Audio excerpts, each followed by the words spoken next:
2.5 মাস পর আজকে আমরা বাড়ি ফিরছি। আজকে রাত 10টায় আমাদের flight. I am so happy. কত দিন পর, মানে কত মাস পর বাড়ির সবাইকে দেখতে পাবো। So happy. এখন তো লাস্ট মিনিট প্যাকিং চলছে, প্যাকিং অলমোস্ট ডান, তবে টুকটাক কিছু নেওয়া এখনও বাকি রয়েছে। এখন 3:30 বাজে, এখন আমি লাঞ্চ করব। প্যাকিং ট্যাকিং করতে গিয়ে না লেট হয়ে গেছে, আর তারপর স্নান টান করে আমি একটু ভয়েস ওভার করছিলাম, সো সেই জন্য লেট হয়ে গেল। তো চলো লাঞ্চটা দেখাই তোমাদেরকে। আজকে লাঞ্চে রয়েছে খিচুড়ি, পনির পোস্ত, শসা, আর রয়েছে একটু টক দই। আর খিচুড়িটা যা সুন্দর হয়েছে না, কি বলবো। আমরা বেরোবো হলো 6:30 নাগাদ, 10টায় ফ্লাইট। তো আশফল অফিসে গেছে, ও বললো 6টা নাগাদ আসবে বাড়িতে।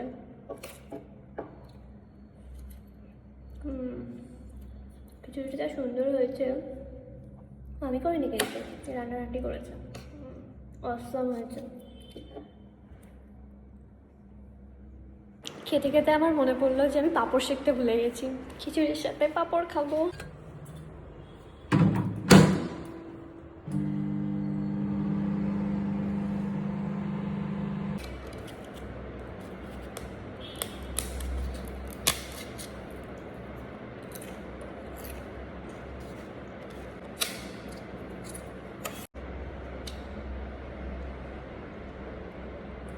এখন বাজে 5:30, আর এখন এখানে বিশাল বৃষ্টি হচ্ছে। একটু আগে তো আরও বেশি বৃষ্টি হচ্ছিল, এখন কিছুটা কমেছে। এই ব্যাঙ্গালোরে সবসময় 5টা 5:30 নাগাদ দিয়ে বৃষ্টি আসে। আর আমার প্যাকিং, তো প্যাকিং ডান, একটু পরে রেডি হবো। সকাল এখন বাড়ি আসছে অফিস থেকে। আমরা রেডি, এখন আমরা বেরোবো। এক্সাইটেড বাড়ি যাওয়ার জন্য। তোমার তো সব অভ্যাস।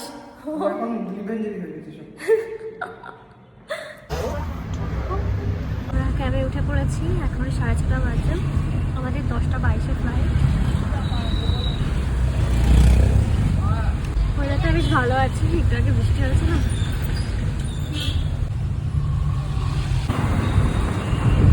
ফাইনালি আমরা চলে এসেছি এয়ারপোর্টে। রাস্তায় আজকে এত জ্যাম ছিল, কি বলবো। 2 আওয়ার্সের বেশি লাগলো আমাদের আসতে, যেখানে লাগে 1 hour 15 to 20 মিনিটস মতো লাগে।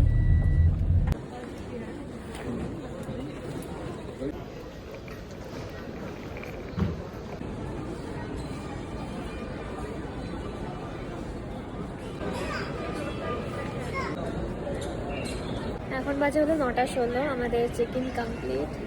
এখন আমরা গেটের সামনে বসে আছি।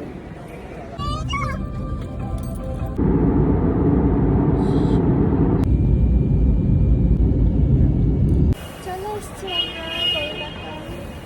এখন বাজে হলো 1:30 বাজে। চলে এসেছে গিরিধারী কাকু।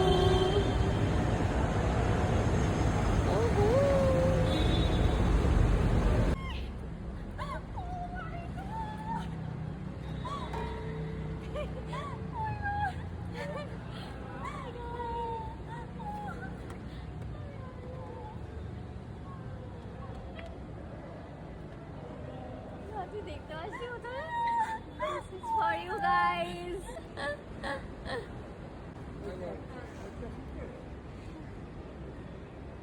অনিয়ার প্রীতমদা আমাদেরকে নিতে এসেছে। আমি সেটা দেখে রিনিজা চিৎকার করেছে, লোকজন তো মানে একটু হলে তেড়ে আসতো। তো আমি অনিকে বলছিলাম যে আমাদেরকে নিতে আসিস এয়ারপোর্টে, তো অনি বলছিল যে না, যেতে পারবো না। কত কি বলছিল।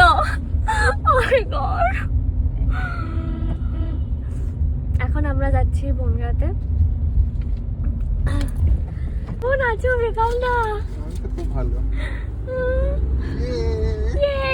মজা হবে, মজা এবার মজা হবে।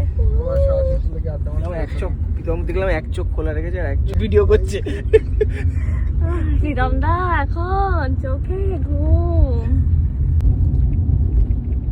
একটা কথা, অনিকে দেখে আমি এত চিৎকার করেছি। আমি না পুরো কাঁচ বন্ধ, 4টে কাঁচই বন্ধ, তাও তোর আওয়াজটা কত জোরে এসছে জানিস। হচ্ছে আমি বলছি, আমি তো আমি ভাবছি দিদি এত জোরে কেন চিৎকার করছে। আমি তো প্রথমে দেখেই নি আমি অনি আর ভাবছি প্রীতম যে দাকে। ও দেখতে পেয়েছে মনে হয়। আমি কাউকে- প্রীতম বললো ওই তো রিনি দেখতে পেয়ে গেছে। আমি না, না না, দেখি, আমি আমি দেখতে দেখি পেয়েছি। সুকাল আমাকে বললো ওই যে অনি, তারপরে আমি দেখি অনি। মানে আমি তো একদমই এক্সপেক্ট করিনি, মানে একদমই না, এটা পুরো সারপ্রাইজ ছিল। তো সেই জন্য আমি এতটাই চিৎকার করেছি। Good night, guys. অনি আর প্রীতম দা ওদের ফ্ল্যাটে চলে যাচ্ছে। আমি ভাবলাম মনে হয় ওরাও একসাথে বনগা যাবে, যাই হোক ওদের একটা দরকার আছে, আমরা দুজনই যাবো।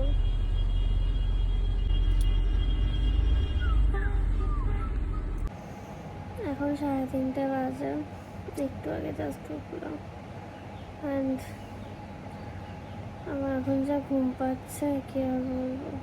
এটা হলো নেক্সট দিন সকাল অ্যান্ড আমরা বেরিয়ে পড়েছি বাড়ি যাওয়ার জন্য।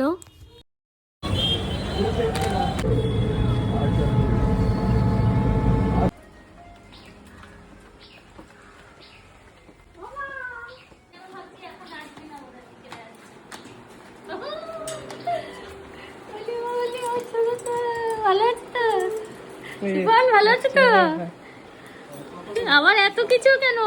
আসো না, আসো না, ওরে আমার কত সোনা, আমার তো কতদিন না। ওই শোনো, আমার পকি শোনো, কতদিন পর আমার পকি শোনোকে দেখছি। ও বেবিস, তোমরা তো অনেক বড় হয়ে গেছো সোনা, কত ভালো হয়ে গেছো আমার বেবি। আর বাড়ি আসার সাথে সাথেই তো মা এক থালা ভর্তি করে লিচু নিয়ে আসলো, আর আমাদের এই খাওয়া দাওয়া শুরু হয়ে গেল। আমাদের বাড়ির গাছের আম মা কেটে নিয়ে আসলো, আসার পর থেকে তো একের পর এক খেয়েই চলেছি। আবার এখন মা কেক নিয়ে এসেছে, মার বার্থডে কেক, সেটা খাচ্ছি এখন।